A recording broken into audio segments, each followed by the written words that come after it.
Hello, everyone. You're welcome back to my class. This is the third session, the first session rather, on the 2021 past question solution series on physics. So, without wasting our time, let's begin. So, the first question says, the work function of a metal is given to be 3.3 exponential 40 joules. The threshold frequency is given that the Planck constant is this amount. It's a constant, right? So you're looking for the threshold frequency. So work function in exam setting, quickly note that we have work function equal to h f naught, where this is the Planck constant and f naught is the threshold frequency. So from here, we are given that the work function is equal to 3.31 times 10 raised to power 40 joules, and the Planck constant is given to be 6.62 times 10 raised to power minus 34 joules second. So what we are looking for is our threshold frequency, which is not known. So apply the formula here. We have the work function equal to hf naught. Therefore, making f naught subject of the formula, we have f naught will be equal to work function all over h. So let's plug in the value. The work function is 3.31 times 10 raised to power 4, right? So times 10 raised to power 40, all divided by 6.62 times 10 raised to power minus 34. So when you press your calculator, you should arrive at 5 times 10 raised to power 73 has. Exactly. So that is about this question 1. So question 2 says, which of the following is used to slow down fast-moving neutrons in a nuclear reactor? So in a nuclear reactor, there are certain material used, known as moderator, used to slow down the fast-moving electron in order to sustain the nuclear reaction, right? So graphite block is used because it does not absorb the neutron while it is doing the work of a moderator, reducing the slowing down the fast-moving electron. Unlike the borons that act as an inhibitor, it will absorb and thereby stopping the nuclear reaction. So the correct answer is graphite block. Please take note of this and know it forever. You understand? This question can come in different format. So that material is known as a moderator. What is used is a graphite block, not boron rods. So take note of that. So that's about question 2. Question 3 says, determine the supplied current in the circuit diagram below. I'm going to use two methods to solve this question. Two methods. In exam setting, if you know what you are doing, quickly look at this. They are in parallel. Look at this. They are in series. Bring them together. And you know that whatever you bring together, is going to be in what? Parallel with this one. So you can quickly use your heads just, right? But here, you can just say, this is in parallel. Therefore, for me to find the equivalent, I can just, to make it easy for you not to confuse yourself, you can just name them. Call this one arrow 1, call this one arrow 2, call this one arrow 3, call this one arrow 4 quickly, and here is what? Arrow 5. So since they are in parallel, you remember your formula, huh? That is reciprocal. So 1 over arrow, don't waste time, arrow 1, comma 2, right? Is equal to 1 over arrow 1 plus what? 1 over arrow 2. Exactly. So I have it to be 1 over arrow 1, comma 2 will be equal to, this is the easiest way to find it. You know, this is the formula. Let me show you another way, another easiest formula to get it without wasting your time. So arrow 1, comma 2 will be equal to the multiple product of arrow 1 and arrow 2 all over the sum of what? Arrow 1 and arrow 2. As simple as this. So that your arrow 1, comma 2 will now be equal to, what is your R1? 6. That is 6 multiplied by 3 all over 6 plus 3. Is that correct? So that will give us what? Here is 9, 18. This is 9. That will be 18 divided by 9. That will be 2 ohms. So you have gotten this one now. So you know that whatever you have here is going to be in series with whatever you have here, because whatever you have here is going to be single and it's going to be in series with this one. Have that at the back of your mind. I'm going to do it in a more better way, but I'm just going to give you some exam hack to be able to to work fast in this kind of scenario. So next thing is that because we have this one, they are in series because they are in line. Therefore, arrow 3, comma 4 will be equal to arrow 3 plus what? Arrow 4. So that will be arrow 3 is 2 plus arrow 4 is arrow 4 is 4. So that will give us what? 6 ohms. So I've gotten this one to be 6 ohms. Therefore, this 6 ohms is going to be parallel with this what? Another 6 ohm here. So in that case, I know that, okay, I have 1 all over R prime. Let's use this one to represent the combination of this one and this particular one is equal to R3, 4 multiplied by R5 all over R3, 4 plus what? R5. Is that correct? So then let's bring it to this side so that I'll have, so let it be just like what we have is arrow prime, so that I have arrow prime will now be equal to arrow 3, 4. We got it to be 6. 6 times arrow 5 is also 6 all over 6 plus what? 6. This will give us 36 all over what? 12, which is equal to what? 3 ohms. So I'm having the whole of this one now in series. Arrow 1, 2, which has this value, is in series with what? Arrow prime. So that I can have my total resistance, right? R total will now be equal to arrow prime. Is that correct? Plus what? Because they are in series. Plus what? Arrow 1, 2. That will be what? Arrow prime is 3 plus what? Plus 2. That will be 5. I have 5 what? Ohms. Good. I have my total resistance. So since I have my total resistance, I'm looking for what? The current. So I have my voltage. I use Ohm's law, V equal to what? IR. So I that I'm looking for will be equal to V all over what? R total. So what is my V? 3 all over what? 5. When you say 3 over 5, that should give you what? 3 divided by 5, that should give you 0 0.6. 0 0.6 amp. This is what you do in exam setting. Now let us do it as if it is theory. By the time you understand the better one, you'll be able to follow this exam setting pattern that I just showed you. Now, we're going to solve it step by step. I'm taking my time here. So let us redraw this diagram. I have this, right, going like this. Then we have another one, right? How do you know that resistors or capacitors are in parallel? When they are arranged side by side. So they are in parallel now. Then going to this one, we have another resistor that are in line. Therefore, they are in series. Exactly. Then alongside with another one happen to be in parallel with those one in series. So we have something like this. And the whole of this is connected to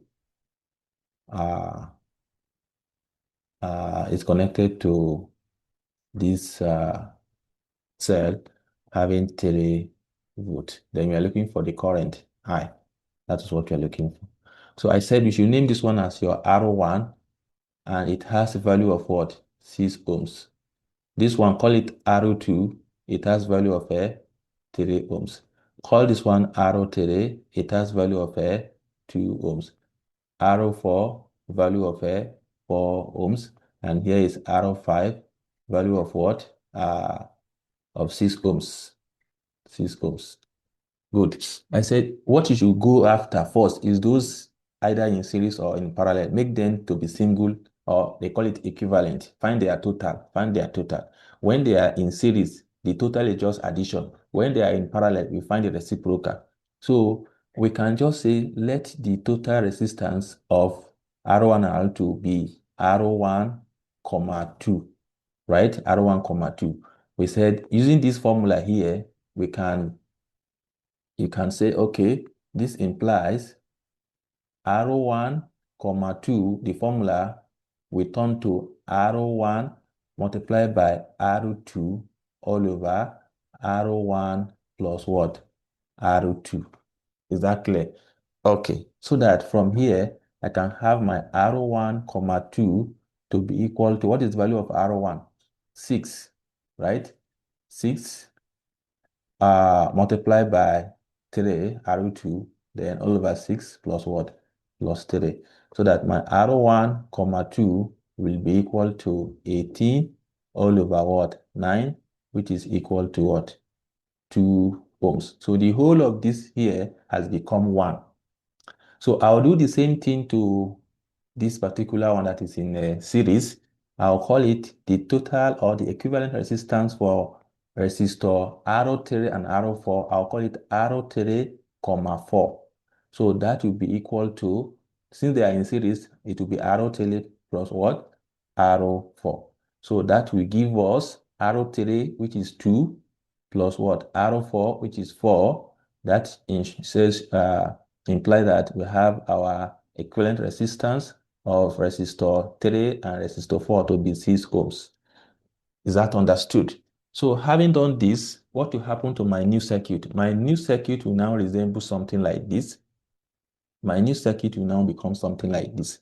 The whole of this has become 1. The whole of this has become 1, and it is now called R1, 2. So I have something like this. The whole of this, the two resistors has become 1, and the whole of this one also has become single, and we call it R03, 4. So here is what I now have. R03, 4 is now here. Is that clear? So here is now R1, 2, and here is now R03, 4. But mind you that we still have another resistor here, which is a R05. So can you see now? We have something like this. All of this is connected to, sorry, I'm just managing this space. It's connected to this. It happened to be 3 volts. Is that understood? And the value here now is what? Is 2 ohms. And the value here for this one is 6 ohms. The value of this one still remain what? As 6 ohms as well. That is R05. Is that understood? So having known this, the next thing to do is to the one that are still in what? Look at arrow 3, 4 and arrow 5 are in parallel. So I have to find it again. Use the same method. That is arrow. Let's say that the equivalent resistance of arrow 3, 4 and arrow 5, let it be equal to arrow prime, right? So that I now have arrow prime using the same method. Arrow prime will be equal to arrow 3, 4 multiplied by arrow 5 all over arrow 3, right? 4 plus what? Arrow 5. This is telling us that when you have two resistors in parallel, the equivalent resistance is going to be the product, the ratio of the product of the two resistance all over the sum of the resistance. Is that clear now? So that I have arrow prime will be equal to arrow 3, 4 is 6 multiplied by arrow 5 is 6 all over what? 6 plus what? 6 plus 6. That means that arrow prime will be equal to 36 all over 12, which is equal to what? 3 ohms. So I'm going to clean somewhere here so that we check our final, we draw our final circuit, then from there we sort it out. Quickly, let me clean this side. So From what we have done now, the whole of this one has become single. The whole of this has become what? Single resistor, right? Resistance. So my final circuit now becomes something like this. Here is my R1, 2, and the whole of R3, 4 and R5 has become 1. So, and we use arrow prime to represent it, then all connected to the circuit. Is that correct? Okay, to the cell. So the value of this one, we got it to be what? To be 2. Is that correct? Good. And the value of arrow prime, we got it to be what? 3 ohms. We still have our 3V. So from here, we find the final, the total for the entire circuit, R total, will now be equal to R1, 2 plus what? R prime. That will be equal to 2 plus 2 plus 5. 2 plus 3 to give us what? 5 ohms. So you can see our final circuit is going to be like this, as simple as this, right?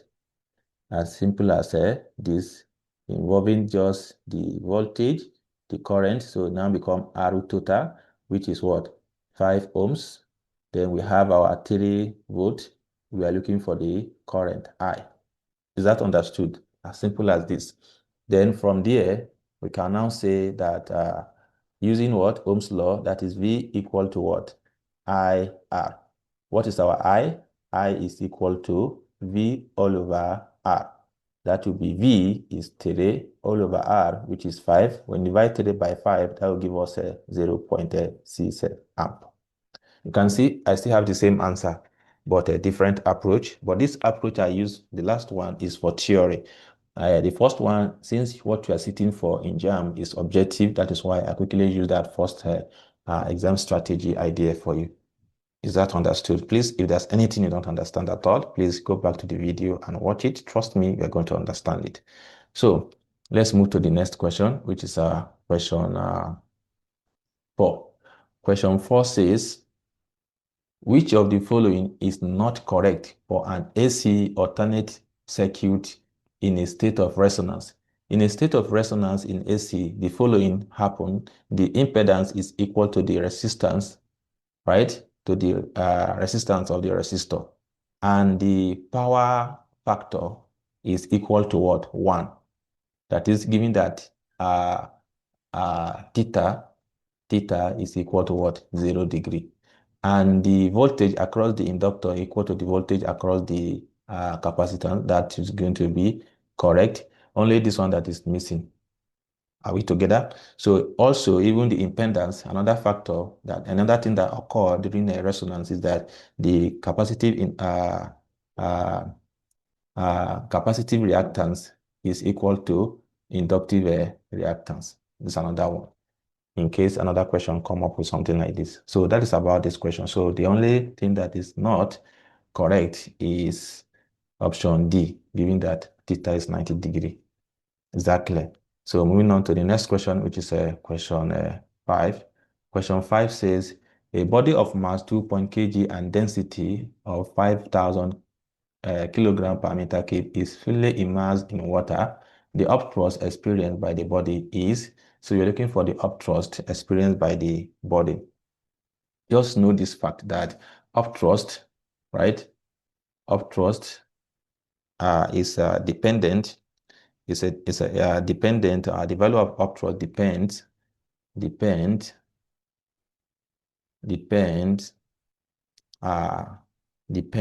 on the volume of the solid immersed in water or in the liquid, and the density of the liquid in which it is immersed, right? So that is one thing you need to understand. So meaning that our upthrust will be equal to the volume of the solid, right? Of solid or the material multiply by the density. Exactly. This is one fact you need to understand. So having known this, we can now find the volume of what? Of this particular, the volume of what? Of the volume of the mass of the body here. How do we find the volume? Remember that density is equal to what? Mass all over volume. So volume now will be equal to mass all over density. So mass is going to be 2.5 all over the density is 5,000. When you divide this, that should give us 5 times 10 raised to power minus 4 meter cube. So since you have gotten the density, the volume of the solid, then what is the density of the liquid? Water is the liquid here, and the density of water is said to be 1,000 what? 1,000 1,000 kilogram per meter cube. So using this relation now, our upthrust will be equal to the volume times the density times what? Acceleration due to gravity. So our volume is 5 times 10 raised to power minus 4, volume of the solid, times the density of the liquid, which is 1,000, times what? Times G. That will be equal to, when you multiply everything together, it should give us a 5 Newton. To give us 5 Newton. That is option what? Option, the G there is to convert it to Newton, don't forget. So that is option B. Exactly. Please take note of this. Upthrust depends on the volume of the solid and the liquid in which the solid is immersed, and the density of the liquid in which it is immersed. And in this condition, in this our question, the liquid is what? Water. Now the density is automatically what? 1,000 kilogram per meter cube. So put it into this, the volume of the solid, density of the water, times G to convert them back into Newton. That will give us 5 Newton. Please take note. So sometimes can quickly apply the formula direct that density is equal to what? Rho Vg, something like this, right? Then have it at the back of your mind that this volume is for the solid material and this density is for the liquid in which the solid material is immersed. And this particular G is constant. As simple as that, you'll be able to get your answer without wasting any time. So moving to the next question, which is a question 6. Question 6 says, the depth of a fish below the river is displaced by 2.4 centimeter. If the refractive index of water is 4 divided by 3, 4 over 3, the real depth of the fish in the river is what? So here we are given that the displacement D is equal to 2.4 centimeter. Refractive index is equal to what? 4 all over 3. And you're looking for the real depth, right? That's what we're looking for. Now, remember that we have this relationship that refractive index is equal to real depth all over what? Apparent depth. But real depth is equal to apparent depth plus what? Plus displacement. Have this at the back of your mind. So from here, anywhere we see real, we can just quickly what? Put apparent depth, this particular connection. So refractive index now become A plus what? D all over A. Then we can simplify it further that refractive index is equal to A, right, plus D, isn't it? No, that is going to be A all over A plus D all over A. I hope you get what I'm doing. So refractive index is now equal to 1 plus D over A. Okay, having done this, the next thing is to simplify further. What is our refractive index? 4 over 3 equal to 1 plus displacement is given to be 2.4. Then we can find our apparent depth. Exactly. So I can quickly say 4 all over 3 then minus 1 will be equal to 2.4 rather, all over what? All over A. Is that clear? So from here, we have 3, that will be 4 minus what? Minus 3 equal to 2.4 all over A. That will give us 1 all over 3 equal to 2.4 all over A. Cross multiply, you have A will be equal to 3 multiplied by 2.4. So A is now equal to, if you do 3 multiplied by 2.4, that should give us 7.2. So we have 7.2 centimeter.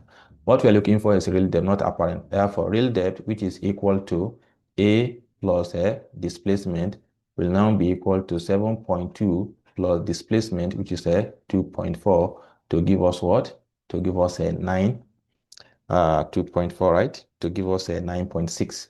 So we have 9.6 centimeter as our final answer. So the correct option here is option C. I hope this is understood. Please take note of this relationship. So moving on to the next question, we have that a dry cleaner uses electric iron for 5 weeks at an average of 8 hours per day. 8 hours per day. The power rating of its iron is 1,200. How much will he be charged, the energy consumption? When you have this type of question, just first thing to come to your mind that energy consumption is equal to power in kilowatt multiplied by time in hour. Is that clear? So meaning that you're going to convert your power P that was given to you as 1,200 watt. You're going to convert it to kilowatt. That is 1,200 divided by 1,000, which will give us what? 1.2 kilowatt. And your time has to be converted, has to be in what? In hour. Right? Has to be in hour. How do we get our time? We get our time from these weeks and hours. So for remember you are going to an hour, right? Then you remember that for you to go to that hour, you need to convert weeks to day, isn't it? So we have 1 day or 1 week, right? 1 week is equivalent to what? 7 days. Is that correct? Therefore, 5 weeks. 5 weeks will be equal to 5 times 7, 35 what? 35 days. So 5 weeks is 35 days. And in 1 day, he used the iron for 8 hours. Sorry, in 1 day. In 1 day, he used the iron for what? 8 hours. Is that clear? So what will be for the number of hours he used the iron for 35 days? So 35 days will be equal to 35 multiplied by what? 8, which will be what? 35 multiplied by 8, that should give us what? That should give us 280 hours. 280 hours. Is that understood? So I have gotten my time. Now, my time T is now equal to what? 280 hours. Then I can calculate the energy consumption, which is equal to what? P multiplied by T. So P multiplied by T is now equal to 1.2 kilowatt hour multiplied by 280 hour. So that will give us energy consumption to be 336 kilowatt hour. Now, the question says that how much will be charged if a unit of electricity costs this amount? A unit of electricity simply means 1 kilowatt hour. 1 kilowatt hour, and it costs 3 naira, right? 10 kobo. So if 1 unit costs this, how much 336 unit cost? That is 336 kilowatt hour will be equal to 336 multiplied by 3 naira 10 kobo. And when you do that, you should have 1,041 naira 60 kobo. So that make our answer to be option B. I hope this is understood. So that is about question 7.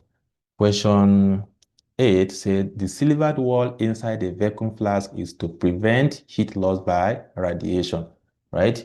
The three mode of heat transfer is used in building of thermoflask, isn't it? So the silvered is used to, prevent heat loss by radiation. That is about question 8. Question 9 says, what is the magnitude of frictional force exerted on an object of mass 6 kg on an inclined plane? On an inclined plane, which makes an angle what? 60 degrees to the horizontal. If the coefficient of kinetic friction is this. So here, let's say here is the horizontal, and this inclined plane make an angle of 60 degree. Is that correct? 60 degree to the horizontal. And here is the body on the inclined plane, right? So the mass, the weight is acting downward, right? Which is equivalent to the mass times acceleration due to gravity. So the weight is mg.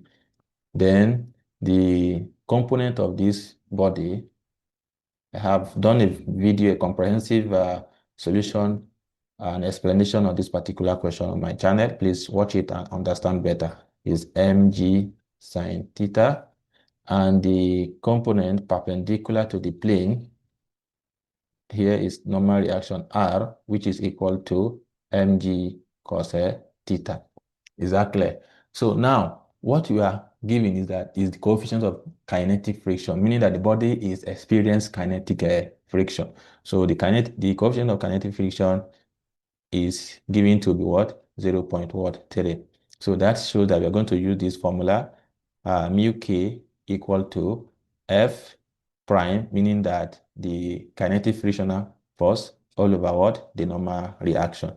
What we are looking for is the magnitude of frictional force, which is kinetic this time around. So F prime will be equal to mu k multiplied by what? The normal reaction. So a normal reaction is equivalent to the component of this body perpendicular to the plane. Is that clear? So meaning that our normal reaction R is equal to what? Mg cos what? Cos theta. So we have mg, mass is given to be what? 6. 6 multiplied by cos 60 degree, and cos 60 degree is what? Cos 60 degrees is 0.5. So I'm going to have normal reaction equal to 6 times 0.5, which will give us what? Which will give us 3. Is that correct? Which will give us 3 Newton, right? So that will give us 3 Newton. Is it 0. Yes, we have, what is missing? Yes, we have, oh, we don't convert the mass. That should be 60. See, mass is 6 times 10, right? Good thing. So times 10, that will be 60, meaning that R is equal to what? 60 multiplied by 0.5. Therefore, the normal reaction R is equal to what? 30 Newton. Now, bring it back to this formula. The frictional force we are looking for will now be equal to mu K times R, which is now equal to mu K 0.3 times R, which is 30. And when you multiply, that should give us a 9 Newton. As simple as ABC. I hope this is understood. So that's about question 9. Quickly, we now move to the last question for today's session, which is question 10. It says that an object of height 9 centimeter is placed in front of a pinhole camera of size 6 centimeter. How far is the object from the pinhole if the image form is this high? So object of height, that is object height, h naught, is given to be what? 9 centimeter. A pinhole camera, the size of pinhole camera is the same thing as the size of the length of the length or the size of the pinhole camera is the same as the distance of the image, right? So image distance V is equal to 6 centimeter. Please take note. If this is your pinhole camera, the size of the pinhole camera is this, right? And this is where the image will be formed, right? the image will be formed. Here, the image will be formed. So if image is going to be formed here, the distance of the image from the pinhole camera is known as the image distance, which is the same thing as the length of what of the camera or the size of the camera. Please take note. So we have gotten that one. Now, how far is the object from the pinhole? How far is the object? That is object distance. U is what we are looking for. If the image form is this, height of the image, hi, is equal to what? Is equal to 3 centimeter. So we use this formula. Magnification is equal to image distance all over object distance is also equal to what? Image height all over what? Object height. So we can use this formula, plug in your value. What is my V? 6 all over U that I'm looking for is equal to HI, which is what? 3 all over H naught, which is what? 9. This implies that we have 3U equal to what? 6 multiplied by 9, that should give us 54. So I have 54. Therefore, U will be equal to 54 all over 3, which will give us 18. So which will give us 18 centimeter. I hope this is understood. So that is about question 10. And we are going to stop here for today's class and continue from here in our next class. Should you have any question, please first go through the video and watch it again. And if you couldn't still get it, please let me know on the comment section, then I will take it from there. Thank you for your time. See you in the next class.